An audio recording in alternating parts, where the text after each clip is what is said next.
People like to say a cursed image can't hurt you. Pixels and emulsion can't crawl out of a screen and put their hands around your throat.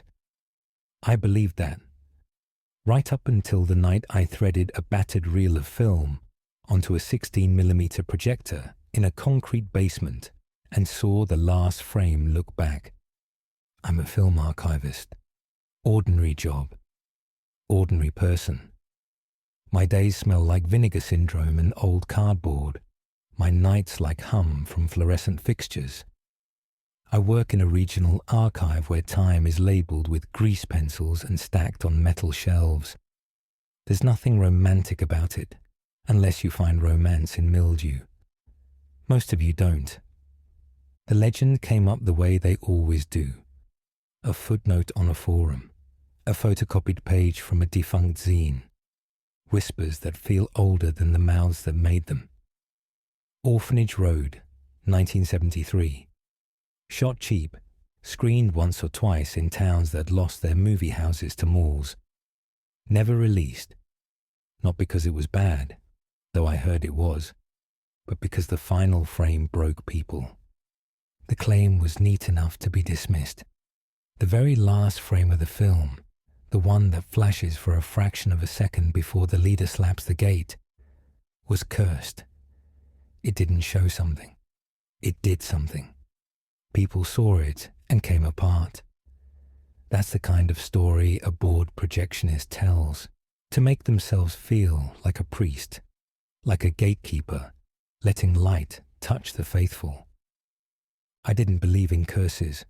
I believed in frames per second and perforations and careful hands. So when Kincaid slid the dented film can across the loading dock to me, I felt nothing mystical. He looked down the way people look when they don't want to say your name. My brother screened it once at the Rialto, he said. People walked out looking wrong. He switched to cartoons after that. I asked, "Is this a prank?" "I don't do pranks," he said. "I do transfers and obituaries." Then he took a half step closer, breath stale with coffee, and added, "If you run it, don't stop. Don't freeze a damn thing. Let it go black, then go home." He left me with the weight of the can and the open evening. The basement was colder than the hallway, cold like a mouth of something sleeping. I set the projector on a cart, tested the fan, checked the lens, and started threading. The film was in rough shape. Edge wear like eczema, splices that looked like stitched wounds, and writing along the clear edges where no one but a projectionist would look. In tiny block letters, "Don't pause." I set a little DSLR on a tripod, pointed at the screen, just to capture the act of watching. I don't know why. Maybe a habit. Document the document. Then I pressed record on a handheld voice recorder and said the date, the time, and the intention. Verify or refute the urban legend that the final frame of Orphanage Road causes harm. The humming in that room was a pressure. I could feel it in my molars. I could smell wet cardboard and old milk behind the cinder block, a dampness that didn't match the weather. My phone buzzed. "Tell me you're not alone down there," Mara said. "If you archive long enough, people attach to you in the way they attach to cautions, softly and at a distance." Mara was that voice. "I'm working, not summoning," I told her, and turned her on speaker. "You did tell me to stop. You're on the record." I hit the projector fan. The blade started up with a soft whir that settled into a tone the concrete seemed designed to carry. When I switched on the lamp, the room shrank to a circle of light full of dust like slow snow. Leader, countdown, cigarette burns. Then a title card, jittery in that 70s way. Orphanage Road. No score, no narrator, just the hiss of monosound and a camera gliding along an empty rural road. Bare trees, a sign, half buried and leaning, Orphanage RD. I leaned forward without realizing. Inside the building, the walls wore wallpaper in strips like old bandages. There were little handprints at knee height, smudged into the paint.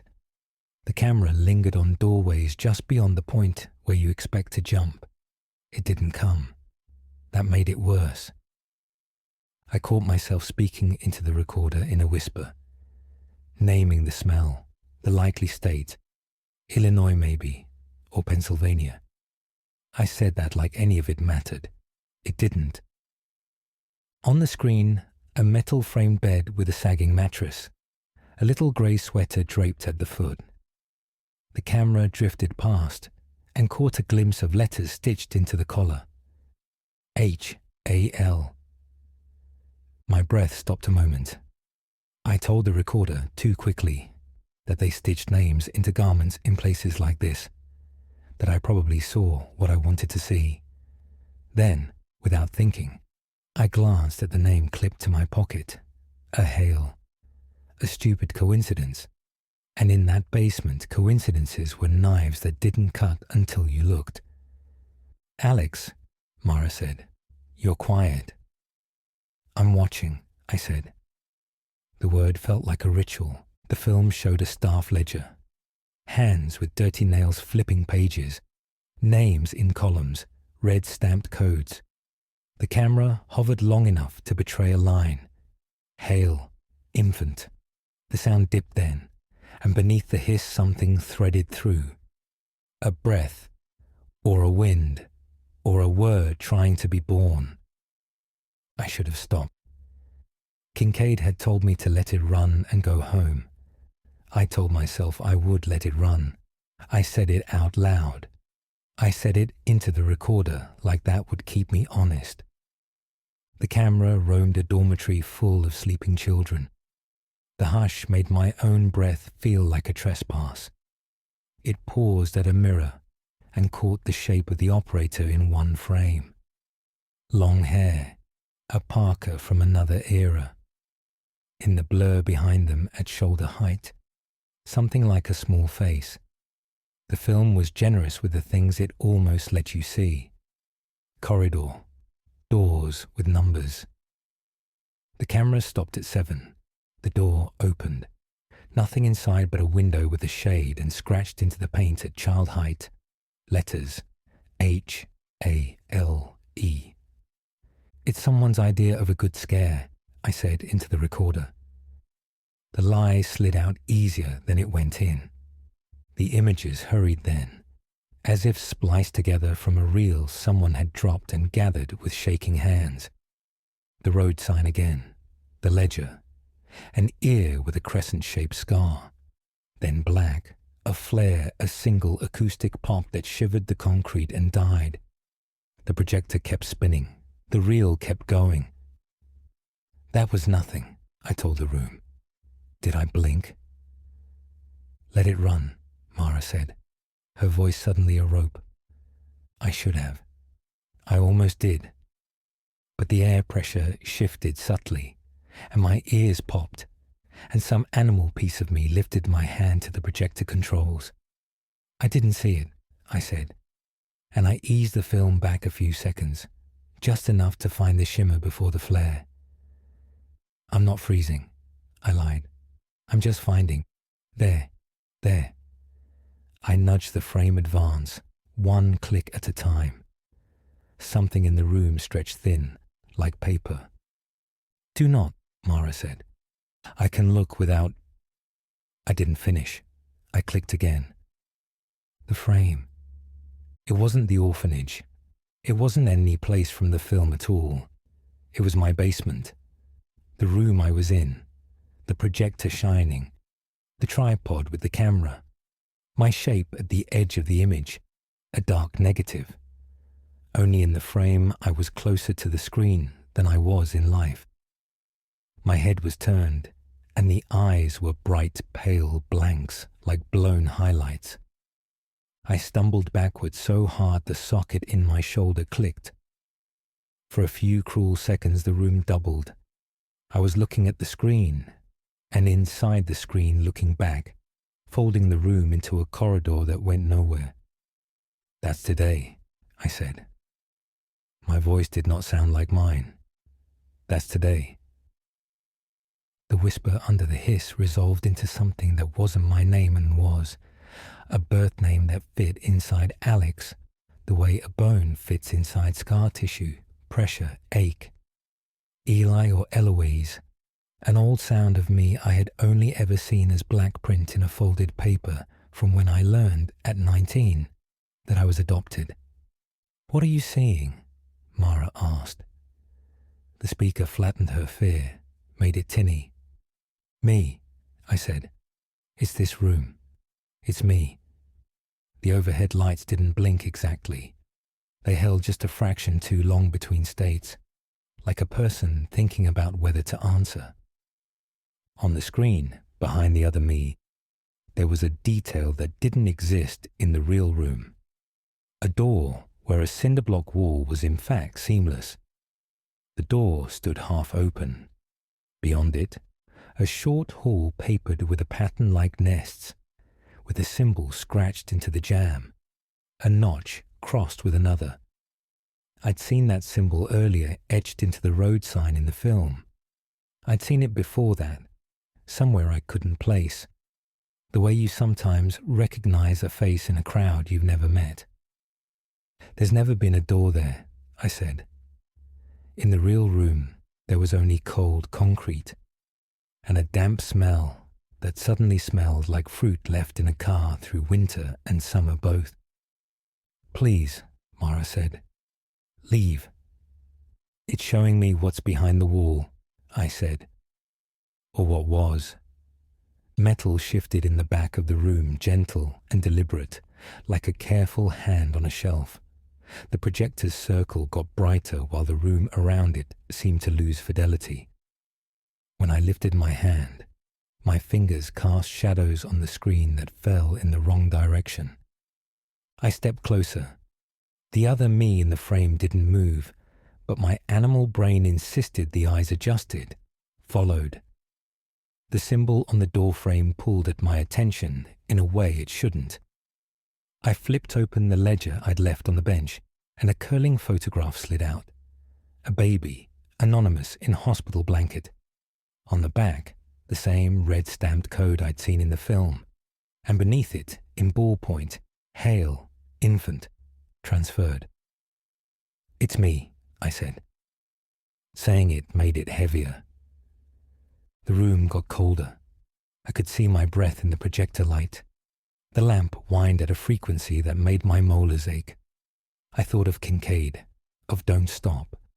I thought of how people like me invent control with rituals. Write the date, say the intention, let the reel run. We make machines out of fear. I touched the screen with 2 fingers. The grain in the image was almost physical. When I pulled back, grey dust clung under my nails. It smelled like wet plaster in a house you almost inherited and decided against. The dust evaporated on my skin like breath on glass. "If it's evidence," I said without thinking, "then maybe the door is still there." I don't know why I said evidence. Maybe because the last frame felt less like a curse and more like a test. Show the world as it is and as it was and as it wants to be. From somewhere near the projector, a small voice slipped into the room as if it had always been there. "Return." The word knotted itself in the wires, a word the size of a child's mouth and the weight of an order. I pressed my palm against the part of the screen where the door was.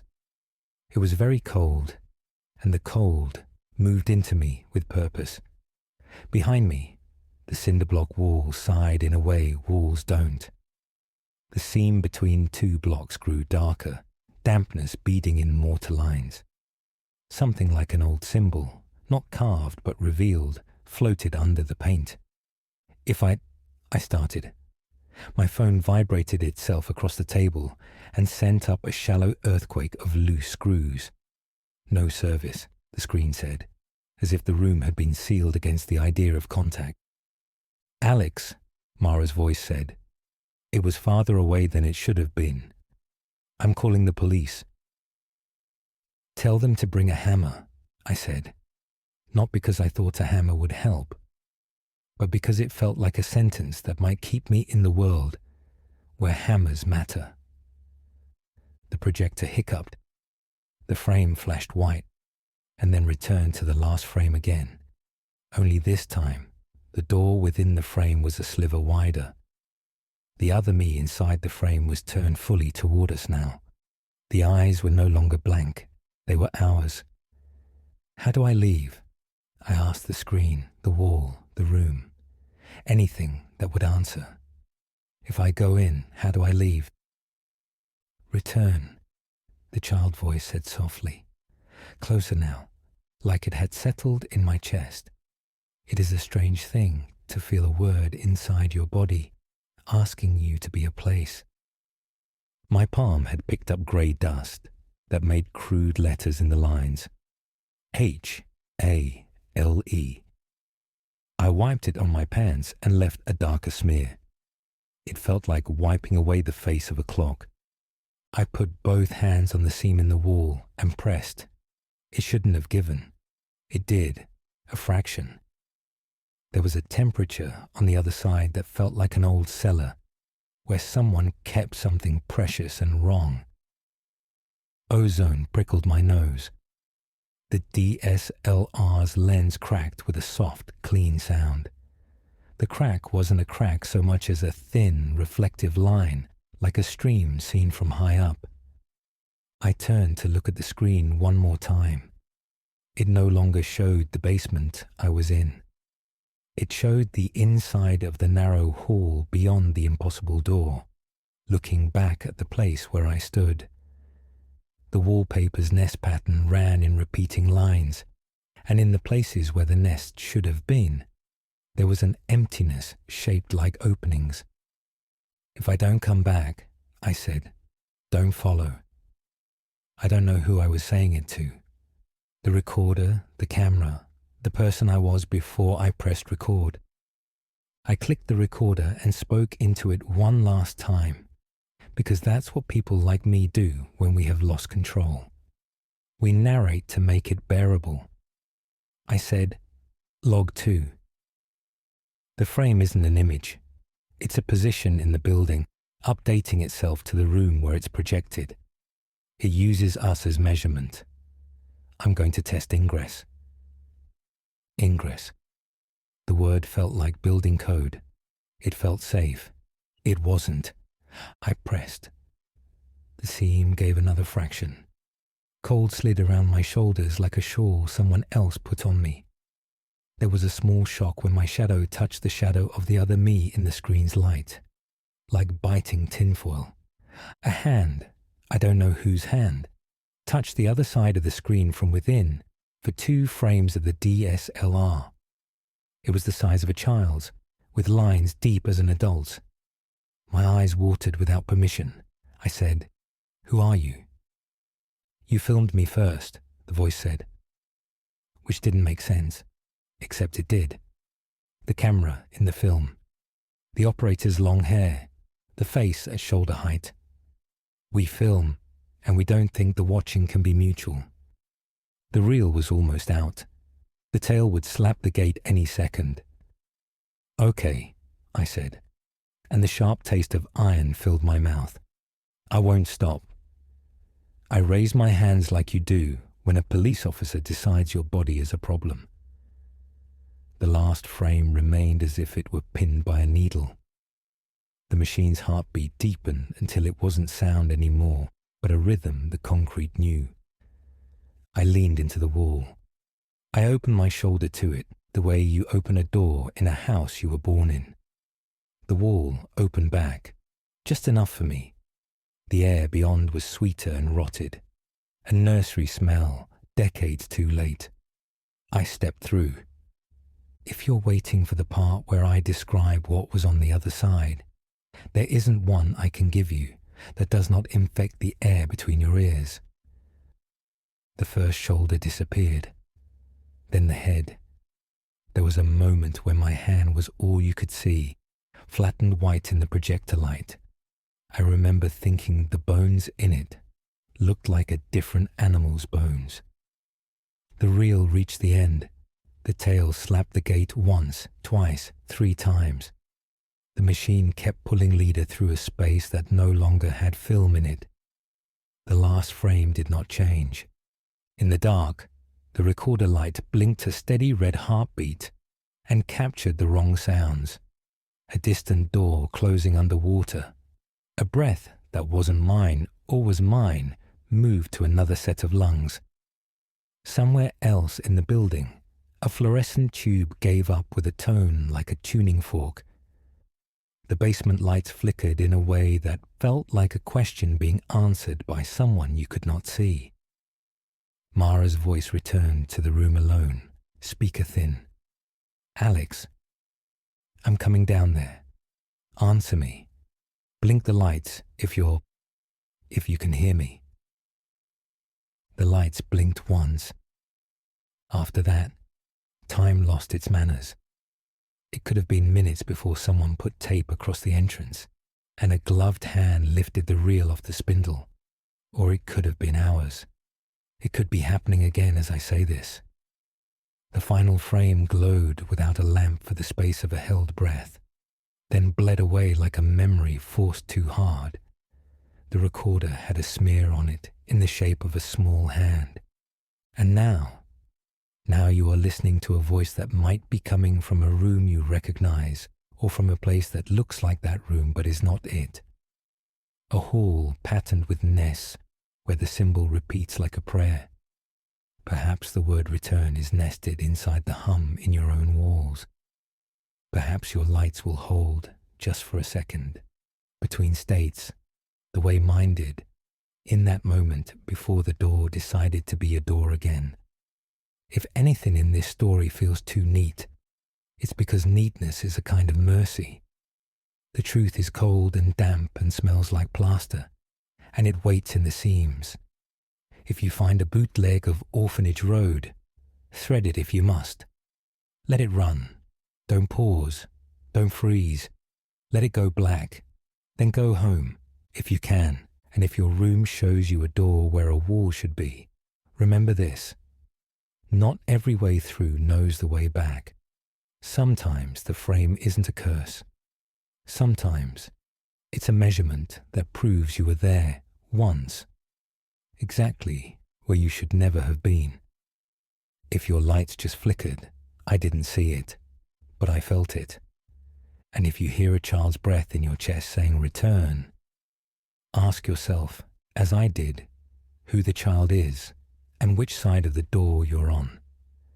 I think I'm still speaking. I think the recorder is still red. I think I'm still in the room. I think